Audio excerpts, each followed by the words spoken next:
السلام علیکم ورحمۃ اللہ وبرکاتہ۔ جو ویڈیو میں بنانے جا رہا ہوں ابھی، یہ ویڈیو اس زمانے کے حساب سے بہت ہی زیادہ اہم ہے، خاص طور پہ ابھی جو کچھ بھی چل رہا ہے۔ اور میں گزارش کروں گا اپنے تمام بچوں سے جو میرے پاس پڑھ رہے ہو یا یوٹیوب کے ذریعے سے پڑھ رہے ہو، آپ اس ویڈیو کو پورا دیکھیے اور دوسرے لوگوں تک اگر آپ کو لگے کہ یہ مفید ہے تو پہنچا بھی دیجیے۔ میں پوری کوشش کروں گا کہ ویڈیو کو بالکل بھی لمبا نہ بنایا جائے۔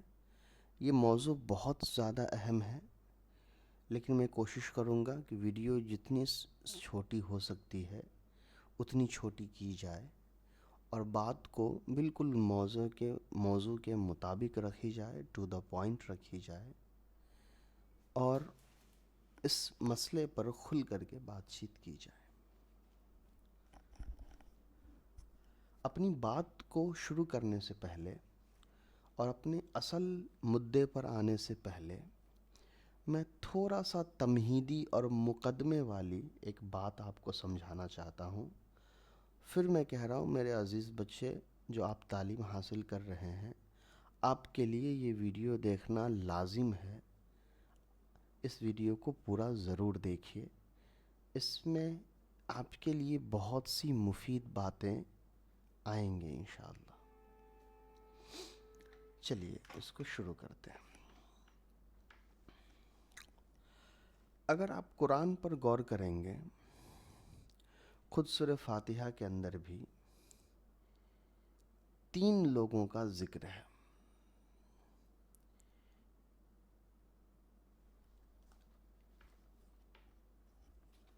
ایک منٹ رک جائیے۔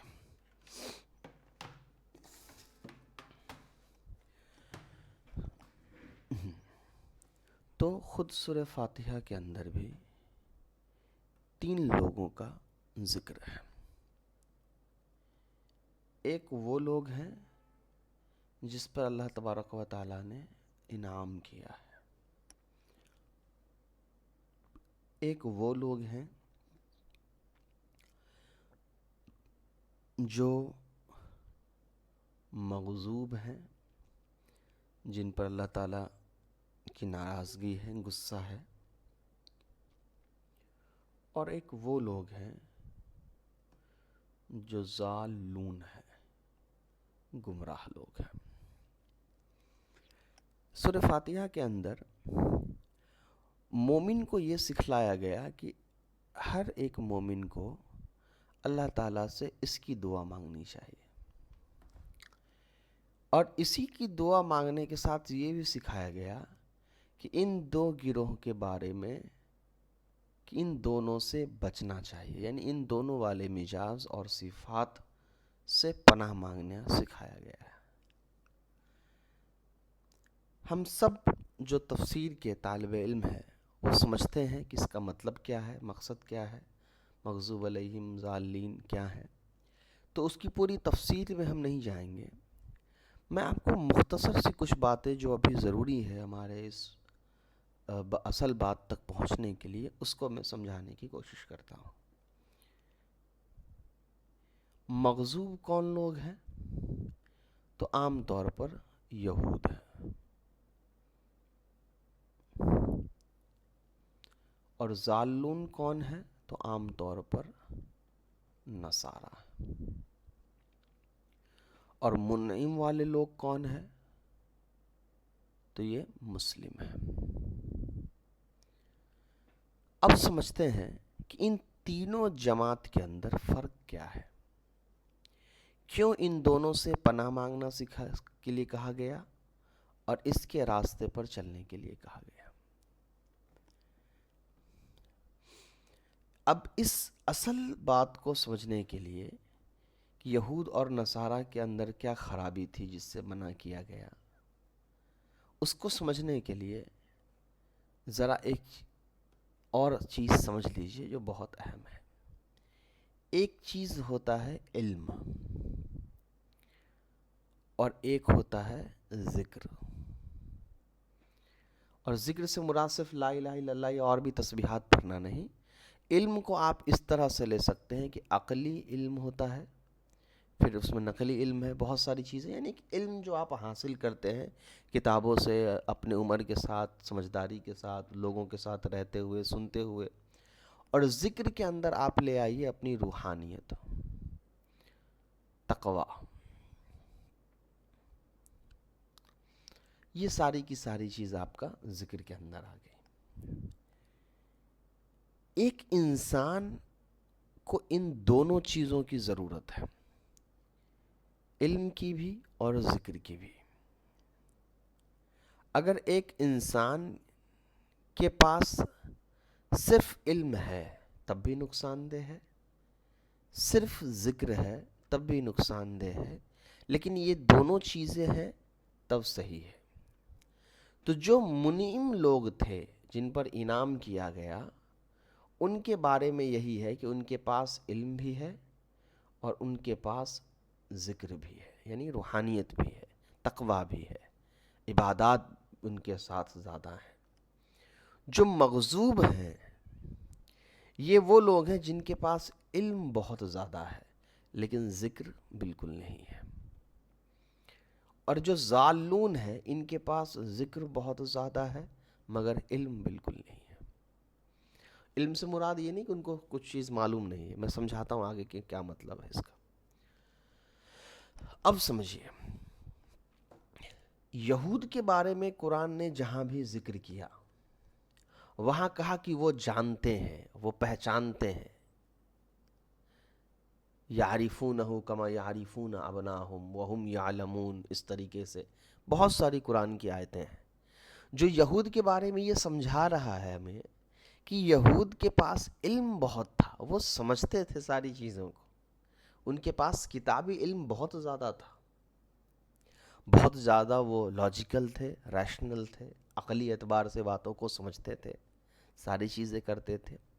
لیکن چونکہ ان کے اندر تقوی نہیں تھا، ذکر نہیں تھا، اللہ تعالیٰ سے کوئی تعلق نہیں تھا، ان کے اندر اخلاص نہیں تھا. یہ سارے جو لفظ میں بیان کر رہا ہوں یہ چونکہ ایک دوسرے کے ساتھ جڑے ہوئے ہیں. جس کے اندر تقوی ہوگا اس کے اندر اخلاص ضرور ہوگا، جس کے اندر تقوی ہوگا اس کے اندر روحانیت، اللہ تعالیٰ سے لو لگانا، ذکر کرنا، عبادات اس کے اندر ہوگا ہی. تو تقوی ایک پیکج کے طور پہ آپ لے لیجئے. تو ان کے پاس علم تو بہت تھا، وہ عقلی اعتبار سے بہت ماہر تھے باتوں کو سمجھنے میں، سمجھانے میں، لیکن عملی اعتبار سے بہت کمزور تھے، ان کے اندر تقوی نہیں تھا.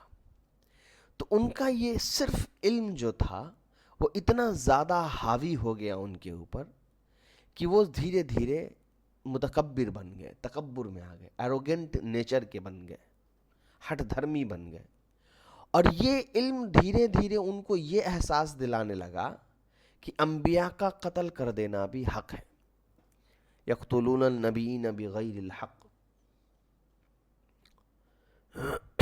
کہ انبیاء کو وہ لوگ قتل کرتے تھے بغیر حق کے.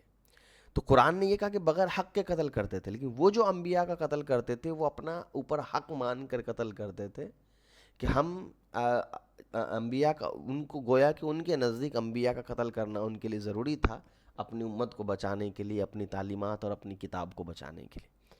نعوذ باللہ. تو یہاں تک وہ علم ان کو پہنچا کے لے جاتا تھا. پھر وہ علم ان کو قرآن کی آیتوں کو سمجھنے سے روکتا تھا، وہ علم ان کو نبی کی اطاعت میں آنے سے روکتا تھا، وہ علم ان کو صحابہ کے ساتھ ہم دوستی اور ان کے ساتھ گھلنے ملنے سے روکتا تھا. تو یہ علم ان جو صرف تھا ان کے لیے بہت زیادہ نقصان دہ بن گیا. اب آ جائے ضالون پر. یہ وہ لوگ تھے جو علمی اعتبار سے اتنے زیادہ ماہر نہیں تھے، یعنی یہ اتنے زیادہ لاجیکل اور ریشنل ہو کر باتوں کو نہیں سمجھتے تھے عقلی اعتبار سے.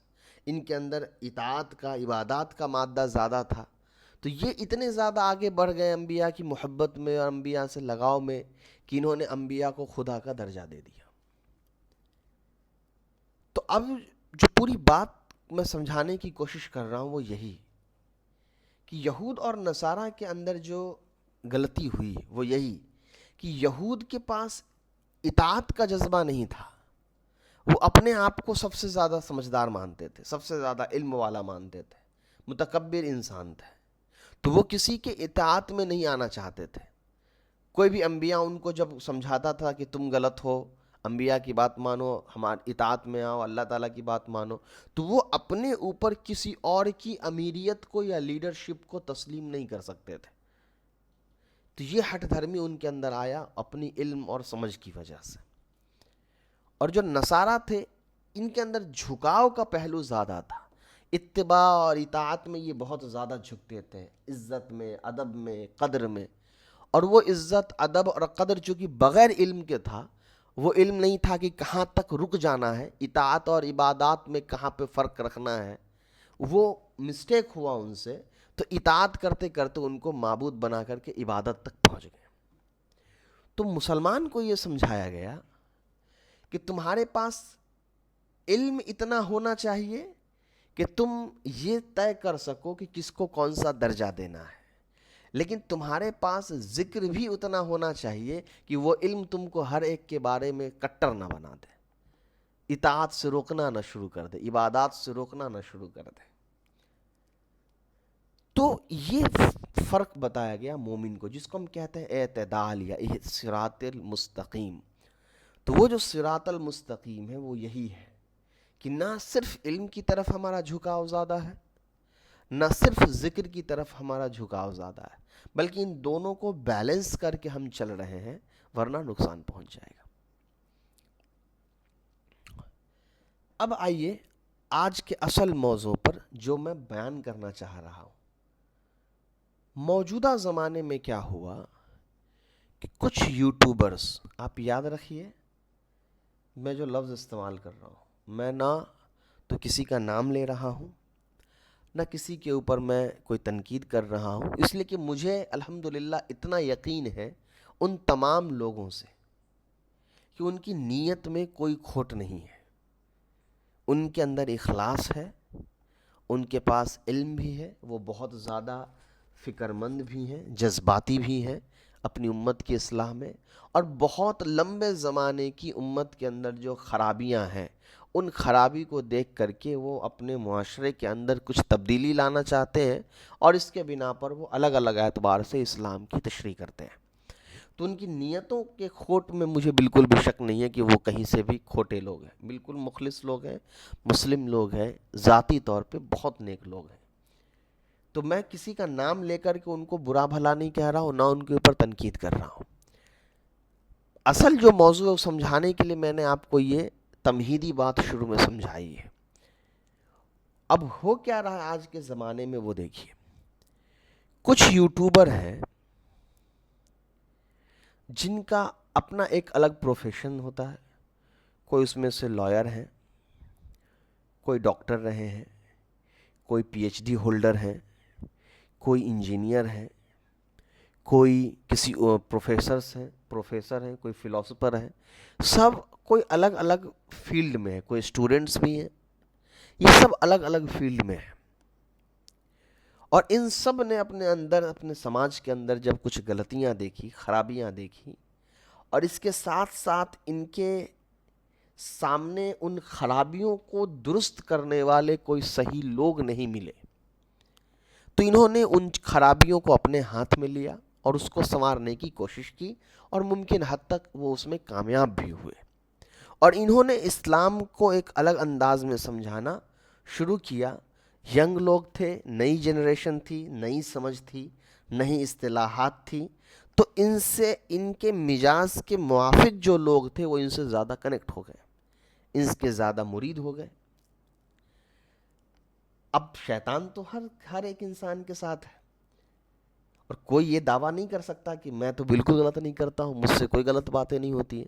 یہاں تک اگر میں بھی یہ ویڈیو بنا رہا ہوں تو ہو سکتا ہے میرے کسی بڑے کے پاس جب یہ ویڈیو جائے گا, میرے استاد کے پاس جائے گا, میرے شیخ کے پاس جائے گا, تو ہو سکتا ہے اس ویڈیو میں کچھ ایسی باتیں ہوں گی جو میں نے غلطی کہی ہوں گی, تو وہ میری اس پہ تنبیہ کریں گے.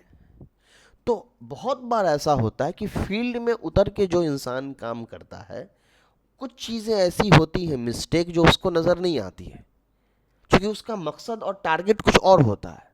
تو وہ ان غلطیوں کو نہیں دیکھ پاتا ہے، اور جو دور سے بیٹھے ہوئے لوگ ہوتے ہیں وہ سمجھ جاتے ہیں کہ اچھا یہاں پر یہ بات مسٹیک ہو گئی ہے۔ تو ان یوٹیوبرز کے ساتھ سب سے بڑی غلطی جو ہو رہی ہے وہ یہ کہ ان لوگوں نے جانے انجانے میں، یا کچھ ایسے ہیں جن کے بیانوں سے لگتا ہے کہ وہ جان بوجھ کر ایسا کرتے ہیں، لیکن اکثریت وہ لوگ ہیں جو جانے انجانے میں انہوں نے اپنے بیانوں کو ایسا رکھا ہے کہ ان کے بیان سے علماء ایک طرح سے ویلن کے طور پہ دکھائی دیتے ہیں، امت کے دشمن کے طور پر دکھائی دیتے ہیں، چاہے وہ موجودہ زمانے کے مولوی اور علماء ہو یا پرانے زمانے کے جو ائمہ اور علماء ہیں وہ سب ان کو دشمن کے طور پہ دکھائی دیتا ہے، اور یہ لوگ جانے انجانے میں ان کو اس طرح پورٹرے کرتے ہیں آج کے زمانے کے لوگوں کے سامنے، اس طرح اس کا اظہار کرتے ہیں کہ ایک موجودہ زمانے کا جو طالب علم ہوتا ہے، جو اتنی بیک گراؤنڈ ہسٹری نہیں رکھتا ہے ان اسکالرس کو لے کر کے، یا اتنی گہری تحقیق اور معلومات اس کی نہیں ہے ان چیزوں کو لے کر کے، تو ان کے ان باتوں کو سن کر کے اس کو سچ میں لگتا ہے کہ واقعی میں مولوی لوگ بہت خراب ہوتے ہیں اور پہلے کے لوگوں نے اسلام کو خراب کر دیا ہے۔ تو اس انداز میں ان لوگوں نے بہت زور شور سے بیان کرنا شروع کیا۔ اب ان کی بیانوں میں اکثر ایسا ہوتا ہے کہ ان کی شاید ہی کوئی اکی دکی اسپیچ ہوتی ہے، بیان ہوتا ہے جس میں یہ مولوی پر ظاہراً یا باطنی طور پہ کوئی تنقید نہ کرتے ہو اور ان کو برا بھلا نہ کہتے ہو، اور ڈائریکٹلی اور کبھی کبھی انڈائریکٹلی اس امت کو یہ پیغام دے رہے ہوتے ہیں کہ ان علماؤں کو اسلام کا کچھ نہیں پتہ ہے، انہوں نے اسلام کو گندا بنا دیا ہے، اسلام کو خراب بنا دیا ہے، اور جو فقہی عملی اختلافات ہیں اس کو یہ لوگ ایک الگ نظریے کے ساتھ پیش کر دیتے ہیں لوگوں کے سامنے، اور لوگ جو بھولے والے مسلمان ہوتے ہیں، اسکول کالجز سے پڑھ کے آئے ہوتے ہیں، ان کو سچ میں لگنے لگتا ہے کہ بھائی قرآن ایک ہے، حدیث ایک ہے، پھر یہ سب کیوں الگ الگ ہو گیا، اور اس کی بنیادی جو بات ہے وہ بتاتے نہیں ہیں۔ پھر بھی میں کہہ رہا ہوں کہ ان کی نیتوں پر کوئی دوست نہیں ہے، انہوں نے جو دیکھا جو سمجھا اس کے اکارڈنگ ایکشن لیا۔ اب کیا ہوتا ہے وہ دیکھیے، ان کے ساتھ کیا معاملہ ہے اور یہ نفرت کیوں پیدا ہوا وہ بھی سمجھ لیجیے۔ جو ہمارے علماء ہیں ابھی بھی جو مدرسے سے فارغین ہیں، جو مدرسے سے فارغ ہوتے ہیں، وہ بہت زیادہ محدود ہوتے ہیں اپنے دائرے کے اندر، ان کی باتیں، ان کے بیانات، ان کا قرآن کو لے کر کے سمجھ، عوام میں ان کا بیان، یہ بہت زیادہ لیمیٹڈ اور محدود ہوتا ہے۔ اور یہ جو لوگ ہیں جو اسکول کالجز سے پڑھ کے آئے، ڈاکٹرس ہیں، انجینئر ہیں، پروفیشنلز ہیں، ان کے ساتھ ایک ریسرچ والا جو نیچر ہے ان کے اندر ہے، تحقیقی مزاج ان کے اندر شروع سے بنائی گئی کیونکہ وہ پروفیشن ویسا ان کا ہے۔ پھر انہوں نے جب تحقیق شروع کی اور اسلام کو لے کر کے بہت ساری معلومات ان کو ملی، اور جن چیزوں کی ان کو تلاش تھی وہ چیزیں ان کو اب جا کر کے ملی، تو ان کو لگنے لگا کہ ان علماء نے تو ابھی تو کچھ کیا ہی نہیں تھا۔ پھر ان لوگوں نے قرآن اور حدیث کی اپنے اعتبار سے ایک الگ تشریح کر کے اپنی سمجھ کے مطابق لوگوں کے سامنے پیش کرنی شروع کر دی۔ بہت جگہ پر یہ بالکل صحیح تھے، بہت جگہوں پر انہوں نے ایسی تشریح کی ہیں جو واقعی میں قابل تعریف ہے، لیکن کچھ جگہوں پر انہوں نے اسی تشریح میں کچھ غلطیاں بھی کر دی ہیں۔ لیکن جب 90 بات صحیح ہوتا ہے تو 10 بات غلط ہوتا ہے، لوگ اس کو نہیں دیکھ پاتے ہیں اور جج نہیں کر پاتے ہیں۔ اب میں یہ کیوں کہہ رہا ہوں ذرا اس کو سمجھیے۔ آپ کو ایسے لوگوں کے بیانات سے بالکل پرہیز کرنا چاہیے جن لوگوں کے بیان میں آپ کو مل رہا ہے کہ یہ لوگ گھما پھرا کر کسی نہ کسی عالم کو برا بھلا کہہ دیتے ہیں، کسی محلے کے امام کو یا کسی حافظ کو یا کسی عالم کو یا کسی مولوی کو یا کسی مؤذن کو، کسی مدرس کو، کسی شیخ کو، کسی کو اگر یہ ٹارگٹ کر دیتے ہیں تو آپ کو ایسے لوگوں کے بیان سننے سے، ان کی تحقیق کو پڑھنے سننے سے رک جانا چاہیے۔ میں نے بتایا آپ کو کہ یہودیوں کے مزاج کے اندر یہ بات پیدا ہو گئی، اور ان کا ریشنل اور لاجیکل اتنا زیادہ وہ ہو گئے اپنے مذہب کو لے کر کے کہ جو ان کے خلاف بات کر رہا تھا یا ان کے اندر جو غلطیاں تھی، جو کتابوں کو سمجھنے میں وہ غلطیاں کی، اس غلطی کی صحیح کرنے کے لیے جو انبیاء آتے تھے، اس انبیاء کی مخالفت کو اپنا حق سمجھنے لگتے تھے اور انبیاء سے اور انبیاء کے ماننے والوں کو اپنا دشمن بنا لیتے تھے۔ موجودہ زمانے میں یہ جو نئے لوگ آئے ہیں جن کے پاس علم بہت زیادہ ہے لیکن وہ اس مرحلے تربیت کے مرحلے سے نہیں گزرے ہیں، تو ابھی وہ مکمل طور پر شرح صدر نہیں ہوا ہے۔ آپ لفظ یاد رکھیے، میں جان بوجھ کر کہہ رہا ہوں کہ ان کے ساتھ وہ چیز نہیں ہوئی ہے۔ کیوں نہیں ہوئی ہے میں اس پر بعد میں آتا ہوں۔ تو ان کے اندر وہ علم ہے لیکن وہ علم ان کو اب علماء کو ولن کے طور پر دکھا رہا ہے، جیسے ان یہودیوں کو انبیاء کے ماننے والے اور انبیاء ایک طرح سے ولن کے طور پہ دیکھے جاتے تھے کہ یہ ان کو سمجھ میں نہیں آتا ہے، یہ ہمارے خلاف بات کر رہے ہیں، ہمارے پاس یہ ہے اور وہ ہے۔ اس تو یقینی تو مکمل طور پہ تو ہم تشبیہ نہیں دے سکتے، وہ مسلمان ہیں اور مخلص ہیں، وہ علم والے ہیں، لیکن چونکہ میں یہاں مجاز کی بات چل رہی ہے کہ جب تربیت والے مرحلے سے اور اطاعت والے مرحلے سے آدمی نہیں گزر رہا ہوتا ہے تو اس کو سارے لوگ جو ہے پھر جو اس کے ساتھ نہیں ہیں وہ اس کے خلاف نظر آنے لگتے ہیں۔ اب سمجھیے کہ میں یہ کیوں کہہ رہا ہوں کہ ان کا دل ابھی بالکل براڈ نہیں ہوا ہے، ان کا دل ابھی نہیں کھلا ہے۔ قرآن کی بہت ساری آیتوں پر آپ غور کریں گے تو قرآن اتفاق کو پسند کرتا ہے۔ اہل کتاب کے ساتھ بھی ایک حد تک اتفاق رکھنے کے لیے کہا گیا، پہلے قبلہ کچھ اور تھا، بعد میں تبدیل کیا گیا۔ قرآن نے خود کہا کہ جتنی باتوں میں تم ہم برابر ہیں کم سے کم آؤ، یعنی ایک اتفاق والی بات کو رکھتا ہے، کیونکہ قرآن کبھی بھی کسی کو بھڑکاتا نہیں ہے کہ جب تم ایک ہی فیت کے ماننے والو تو تم اس کے دشمن بن جاؤ، تم اس کے دشمن بن جاؤ۔ نہ یہ قرآن کی تعلیمات تھی، نہ اللہ کے رسول نے ایسا کیا۔ اسی لیے کبھی بھی اللہ کے رسول نے منافقین کے لسٹوں کو عام نہیں کیا۔ لیکن ان کے ساتھ یہ ہوتا ہے کہ ان کے ہر بیان میں کوئی ایک نہ ایک ٹارگٹ ہوتا ہے اور اس کے اوپر یہ ڈھیر ساری باتیں کرتے ہیں۔ کبھی مولویوں کو بدنام کر دیا، اس زمانے کے مولویوں کو، کبھی پرانے زمانے کے علماء کو، کبھی کسی کتاب کے مصنف کو، کبھی کسی کے بیان پر بات کی، اور ان کو یہ لگنے لگتا ہے کہ ان سے زیادہ اب اسلام کوئی نہیں سمجھ پا رہا ہے، اور انہوں نے اسلام کو بہت اچھے سے سمجھا ہے اور ان علماء کو اسلام کا الف بھی نہیں پتا ہے۔ جس انسان کے اندر تقویٰ ہوتا ہے وہ انسان کبھی بھی تنقید نہیں کرتا ہے پبلک لیول پہ آ کر کے۔ کچھ نا اتفاقی ہوتی ہے تو وہ ادب کے ساتھ اظہار کرتا ہے، کچھ نا اتفاقی ہوتی ہے، کچھ ناگواریاں ہوتی ہیں تو اس کو بیان کرنے کا بھی ایک انداز ہوتا ہے، اس کو ایک طرح سے پبلکلی اس کو بیان کر کے سپورٹرز کو بڑھانا اور اپنے آپ کو بڑا دکھانا، دوسرے کو خراب دکھانا، یہ چیزیں کبھی بھی تقوی والے دل کے لیے پاسبل ہی نہیں ہے، وہ نہیں کرتے ہیں ایسا۔ یہ تب ہوتا ہے جب شیطان یہ دکھا رہا ہوتا ہے کہ آپ بڑے جانتے ہیں، آپ پبلکلی اوپنلی چیلنج کر سکتے ہیں، آپ کے ٹکر میں کوئی نہیں ہے۔ میں دو تین باتیں آپ کو سمجھاتا ہوں کہ یہ شیطان کیوں کرا رہا ہے۔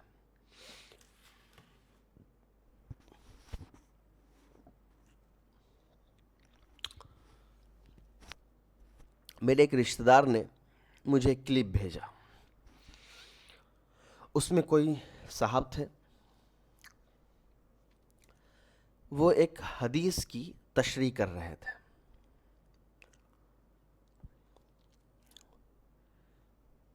حدیث کے اندر 3 جز تھا اس حدیث کا، اور وہ حدیث جو ہے وہ باب الاخلاص کے اندر بیان کیا گیا ہے، نیات کے اندر، کہ انسان کی نیت کی وجہ سے اچھا عمل برا بن جاتا ہے، اور اگر عمل نہیں بھی ہوتا ہے لیکن اگر وہ نیت اس کی رہتی ہے تو اللہ تعالیٰ اس کو اس کے نیت کے بدلے کچھ دیتے ہیں۔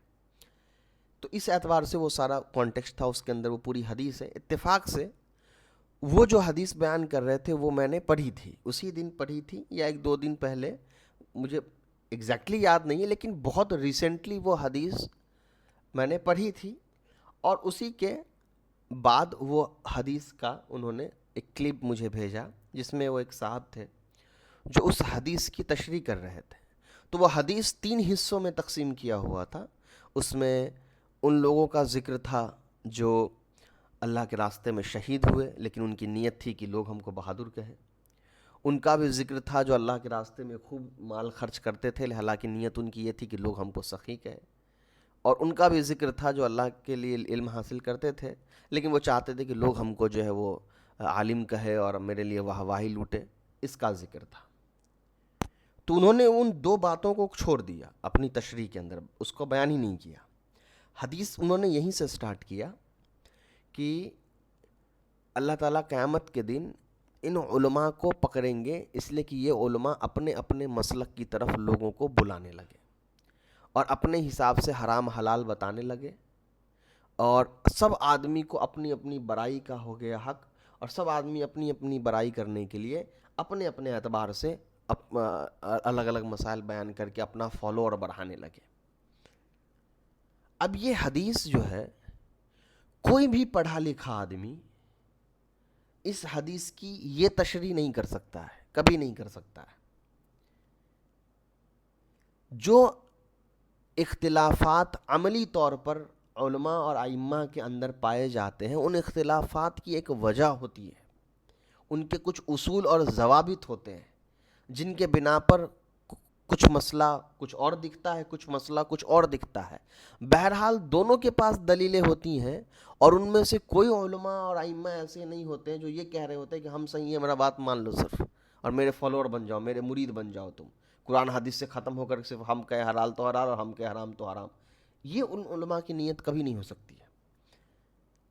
جب میں ایک چھوٹا سا ادنا مسلمان ان لوگوں کے بارے میں بھی بیان کر رہا ہوں تو عزت کے ساتھ بیان کر رہا ہوں, یہ کہتے ہوئے کہ ان کی غلطی نہیں ہے, یہ مخلص اور ایماندار لوگ ہیں.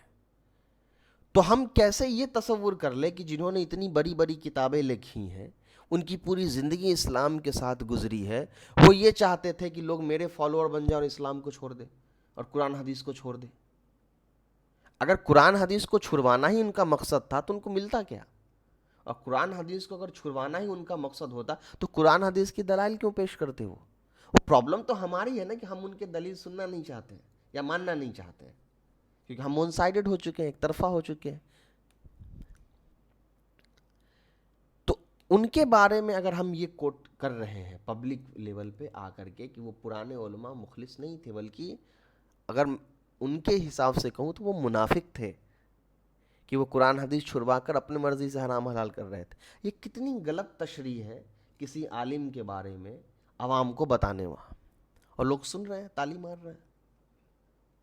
اسی طریقے سے ایک کلپ اور آئی جس کلپ کے بارے میں ہے کہ اس میں وہ بتا رہے تھے ایک صاحب کہ اس میں ایک حدیث ہے کہ جب تم کسی لڑکی سے نکاح کرنے جاؤ تو اس کا دین دیکھو, اس کی خوبصورتی, اس کا نسب, مالداری یہ بعد میں دیکھنا, پہلے دین دیکھو, دین تلاش کرو.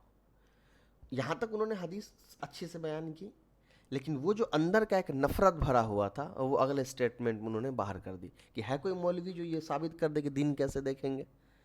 مولوی کی ذمہ داری کیوں ہے؟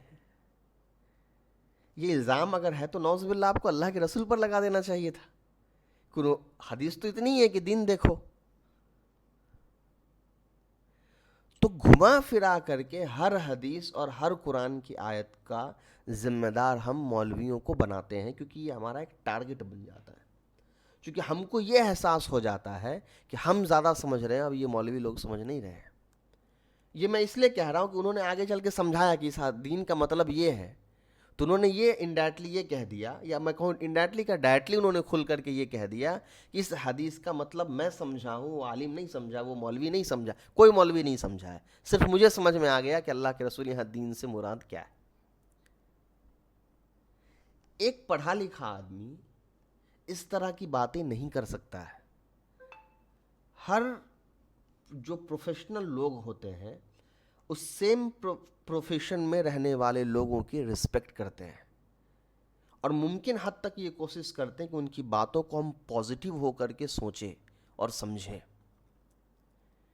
اللہ کے رسول کا آپ مزاج دیکھیے, مکہ سے مدینہ آئے تو قبلہ نہیں بدلا. کیوں؟ کیونکہ اللہ کے رسول بہت پازیٹیو تھے. بے وجہ کے نا اتفاقی اور نفرت کو پیدا نہیں کرنا تھا. بعد میں پھر جب حکم آیا وہ تبدیل کیا گیا، لیکن اپنی مرضی سے انہوں نے کوئی تبدیلی نہیں کی. تو ایسے علماء سے آپ، علماء تو خیر وہ ہے نہیں، ایک لیبل ہوتا ہے، وہ سب کو نہیں لگایا جا سکتا ہے. جو آدمی 8 سال 10 سال 15 سال مدرسے میں رہ کر کے آیا ہے، ایک ڈسپلنڈ لائف جی کر کے آیا ہے، ایک بڑے لوگوں کی نگرانی میں رہ کر کے آیا ہے، اس کی قرآن حدیث کو لے کر کے جو سمجھ ہوگا وہ 3-4 سال ترجمے اور تفسیر یا عربی پڑھ لے کر کے اور کچھ 4-5 یا 15-20 کتابیں پڑھ کر کے آ جانے سے وہ لیول برابر نہیں ہو جائے گا. کسی بھی پروفیشن میں یہ پاسبل نہیں ہے. صرف میں عالم کی بات نہیں کر رہا ہوں. آپ یقین کریں کہ جو 20 سال سے سرجری کر رہا ہے اس کو پریکٹس ہے سرجری کرنے کی، اور وہ ڈاکٹر ایم ایس نہیں ہے، وہ سرجن نہیں ہے، لیکن اس کو سرجری کرتے کرتے 20 سال ہو چکے ہیں. ہمارے انڈیا میں تو بہت سے کمپاؤنڈر ڈاکٹر بنے ہوئے ہیں. اور جو سرجری کی ڈگری لے کر کے آیا ہے، یہ اگرچہ بہت ایکسپیرینس ہے سرجری کرنے میں، پھر بھی اس کو ادھیکار نہیں دیا جائے گا سرجری کرنے کا، اس لیے کہ اس نے اصول کو نہیں پڑھا ہے. سرجری کے سارے پروس اینڈ کونس کو اس نے نہیں پڑھا ہے. تو جس اصول کے ساتھ ایک آدمی کو سرجن بننا چاہیے، اس اصول کو اس نے نظر انداز کر دیا ہے، اور خود آ کر کے اس نے سرجری سیکھتے پریکٹس کرتے کرتے سیکھ لی ہے. تو وہ کبھی ایسا بلنڈر مسٹیک کر سکتا ہے جس سے جان چلی جائے گی. تو ویسے ہی ایک عالم جو ہوتا ہے، جو ایک بالکل ٹریڈیشنل عالم ہوتا ہے، مولوی ہوتا ہے، وہ ایک اصول کے ساتھ ایک ماحول میں پلتے بڑھتے آگے بڑھ کر کے دین سیکھتا ہے. اور آج کے زمانے میں ہم ملٹیپل ڈیفرنٹ سورسز سے اس علم کو سیکھتے ہیں، تو ہم دونوں کبھی بھی برابر نہیں ہو سکتے ہیں. تو میں صاف کہہ رہا ہوں، ان کے بیانات کو آپ سنیے، لیکن جن بیانوں میں یہ علماء کو برا بھلا کہنے لگے، آپ کو ایز اے طالب علم ان کی باتوں کو نہیں سننی چاہیے، ان کے بیانات کو آپ کو نہیں سننا چاہیے. یہ جس طرح کٹر اور ایروگنٹ ہو چکے ہیں، ویسے ہی یہ کٹر اور ایروگنٹ آپ کو بنا دیں گے، متکبر بنا دیں گے. تکبر ایک ایسی چیز ہوتا ہے کہ وہ خود کو محسوس نہیں ہوتا ہے، سامنے والا الفاظ کے پکڑ سے اور تعبیرات سے پرکھ لیتا ہے کہ یہ انسان تکبر والا ہو گیا. تکبر بہت خطرناک چیز ہے، اور یہ مجھے بھی پکڑ سکتی ہے. ہو سکتا ہے کہ میں یہ بیان کر رہا ہوں میرے اندر بھی تکبر ہو کہ میں تو بڑا اچھا آدمی ہوں، بہت بیلنس ہوں، معتدل ہوں، ہو سکتا ہے. اس لیے میں اپنے ویڈیوز جب بناتا ہوں تو وہ میں اپنے بڑے لوگوں کو بھی شیئر کر دیتا ہوں کہ کہیں کچھ غلطی ہوئی ہے مجھے بتا دیجیے، اس کی اصلاح کر لیں گے، ٹھیک کر لیں گے. ایسے لوگوں کے بیانات کو خاص طور پر آپ بچیے جن کے بیانوں میں عام طور پر مزاج بن گیا ہے پرانے علماء کا یا موجودہ زمانے کے علماء کو برا بھلا کہنے کا، اور اس طرح بیان کرنے کا کہ بس ہم 4 لائن انگریزی بول لیں، 3-4 سائنٹسٹ کے نام جان لیں، کچھ ماڈرن ٹیکنالوجیز اور ماڈرن ٹرمز ہم سمجھ لیں، اور پھر ہم یہ بیان کرنے لگے کہ اب تو ہم کو زیادہ آتا ہے، ہم علماء کو تو آتا ہی نہیں ہے. یہ ہوتی ہے ہمارے ناقص علم کی پہچان. ہم نے علماء کو پڑھا کہاں ہے؟ ہمارے سامنے کچھ ان علماء کے اگزامپلس ہیں جو ہمارے محلے کے ہیں، ہمارے مسجد کے، ہمارے علاقے کے ہیں، یا ہمارے ملک کے کچھ ایسے علماء ہیں جو الگ وے میں زندگی گزار رہے ہیں. ہم نے کبھی اسکالرس سے، پڑھے لکھے لوگوں سے کبھی ڈسکس ہی نہیں کیا. جیسے ان صاحب نے کہا کہ کوئی مولوی کے پاس اس حدیث کے سمجھانے والی بات نہیں کہ دین کیسے سمجھیں گے. پوری کتاب بھری پڑی ہے دین کی تشریح کے ساتھ کہ دین کس کو کہا جاتا ہے، کبھی پڑھے؟ تو ہم بس یہی چیز ہے جو بہت دنوں سے میرا یہ دل کر رہا تھا کہ ہر بار جب کچھ ہوتا ہے تو سب سے پہلے لوگ علماء کو ولن بنا کر کے پیش کر دیتے ہیں.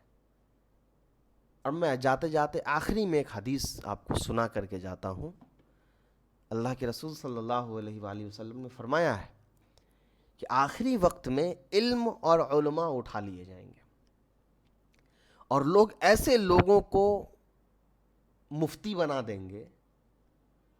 مفتی سے مراد یہ نہیں کہ یہ جو ابھی جو ٹائٹل والا ہے وہ, یعنی لوگ ایسے لوگوں کو ان کی جگہ پر رکھ دیں گے جن کے پاس دین کا کوئی علم نہیں ہوگا, اسلام کی کوئی سمجھ نہیں ہوگی, اور وہ اس سے مسائل پوچھ لیں گے, وہ بیٹھ کر کے پبلکلی مسائل بیان کر دیں گے, وہ بھی گمراہ ہو رہے ہوں گے, لوگوں بھی گمراہ کر رہے ہوں گے.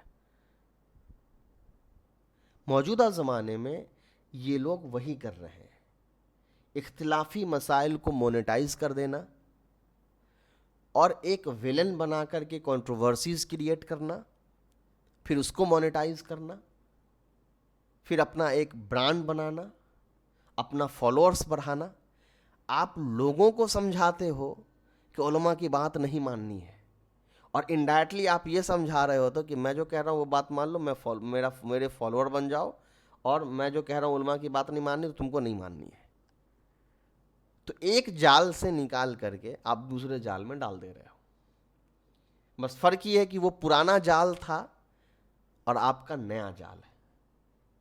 وہ بھی مخلص تھے لیکن آپ سمجھنے میں غلطی کر رہے ہو تو آپ ان کو برا بھلا کہہ رہے ہو. میں یہ مانتا ہوں کہ آپ بھی مخلص ہیں اور شاید میں آپ کو سمجھنے میں برا بھلا سمجھ رہا ہوں, غلط سمجھ رہا ہوں. تو یہ شروع سے چلتا رہے گا. تو مجھے خیر ان لوگوں سے مطلب نہیں ہے. آپ جو اسٹوڈنٹس ہیں, جو طلبہ مجھ سے پڑھ رہے ہیں, ان کے لیے ضروری ہے کہ کوئی بھی ہو, صرف یہ یوٹیوبر کی بات نہیں ہے, آپ کے مسجد میں, آپ کے محلے میں, آپ کے امام صاحب, آپ کے حافظ صاحب, کوئی بھی اگر پبلکلی کسی کی ذات کو ٹارگٹ کر رہا ہے تو ایسے لوگوں کے بیان سے آپ کو پرہیز کرنا چاہیے, بچنا چاہیے. ہمارے محلے میں ایک مسجد ہے جس میں امام صاحب ہے. امام صاحب کے بیانات جو جمعے کے ہوتے ہیں وہ سارا بیان ان کی اپنی اندرونی بھڑاس اور غصہ ہوتا ہے اور نفرت ہوتا ہے جو وہ متولیوں پر اور محلے والوں پر نکال رہے ہوتے ہیں. تو ان کو گمراہ, ان کو کافر, ان کو یہ اور وہ کہہ رہے ہوتے ہیں. تو ایسا نہیں ہے کہ صرف ان لوگوں کی غلطی ہے, ہمارے علماء بھی ویسے ہو چکے ہیں کہ جو ٹول اللہ تعالیٰ نے, جو بات کرنے کا جو ہنر اللہ تعالیٰ نے ان کو دیا تھا, اس کو وہ غلط وے میں استعمال کر رہے ہیں. جو شاعر ہیں وہ ناچ ناچ کے پیسے کما رہے ہیں, جو قاری ہیں وہ قرات کو دکھانے اور ریاکاری میں 1 گھنٹہ قرات کر رہے ہیں. ایک مختصر سا واقعہ سنا کر کے انشاءاللہ بات کو سمیٹ لیتے ہیں. کچھ دن پہلے ایک پروگرام میں جانا ہوا. وہاں ہم تو اس لائق ہے بھی نہیں کہ ہم کو کوئی بلائے اور ہم جا کر کے وہاں کچھ بات کہیں, لیکن لوگوں نے بلایا تو ہم چلے گئے.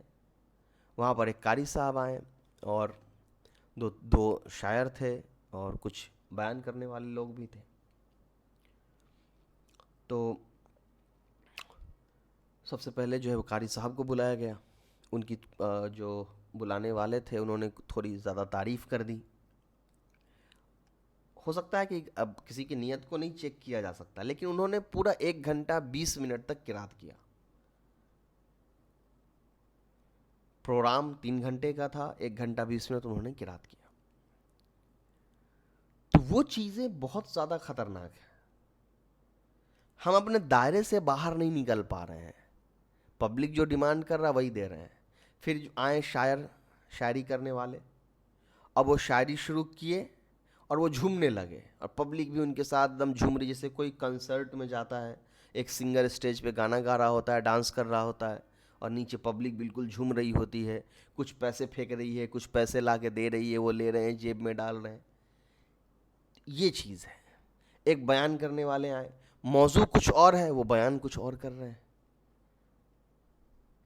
تو یہ چیزیں جب پڑھے لکھے لوگ دیکھتے ہیں تو وہ بھٹکتے ہیں اور بدگمان ہوتے ہیں علماء سے. ان کو لگتا ہے کہ واقعی میں مدرسوں میں کوئی تعلیم نہیں ہے, چونکہ ظاہر سی بات ہے نا, آپ بلا رہے ہیں کسی اور پروگرام میں, بات کچھ اور آپ کر رہے ہیں, نہ آپ کے اندر پنکچوالٹی ہے, نہ ٹائمنگ ہے, نہ آپ کے اندر ٹو دا پوائنٹ بات کرنا ہے, اور آپ کے اندر وہ ساری خرافات ہے. اور آج بیان کرنے کا موقع ملا تو ہم 2 گھنٹے بیان کرتے رہ گئے, کبھی ادھر کی بات کبھی ادھر کی بات, اور موضوع کا پتہ بھی نہیں ہے. تو جو پڑھے لکھے لوگ جب ان چیزوں کو دیکھتے ہیں تو وہ پھر بھاگتے ہیں ادھر, جو انگلش بھی بول لے, تھوڑا سا ماڈرن وے میں سمجھا بھی دے قرآن کی آیتوں کو, حدیثوں کو, ان کے طرف آتے ہیں، ان سے متاثر ہوتے ہیں، ان سے پھر دین سیکھنے لگتے ہیں۔ تو سب دو باتیں جو ہے میں آپ سے کہہ رہا ہوں، پہلا تو یہ کہ آپ عالم بن رہے ہیں، اپنے دائروں کو بڑھائیے، وہ بالکل رسمی جو عالم ہے وہ بننے کی کوشش مت کریے۔ آپ جب یہ کہتے ہیں کہ قرآن میں تمام چیزوں کا حل ہے، تو ان حل کو لوگوں کے سامنے پیش بھی کریے۔ تو یہ آپ کے لیے ہے۔ اور دوسری بات، ایسے لوگوں کے بیانات میں سننے سے پرہیز کریے جن کے بیانات اکثر کسی نہ کسی کی نفرت کا شکار ہوتی ہیں۔ السلام علیکم ورحمۃ اللہ۔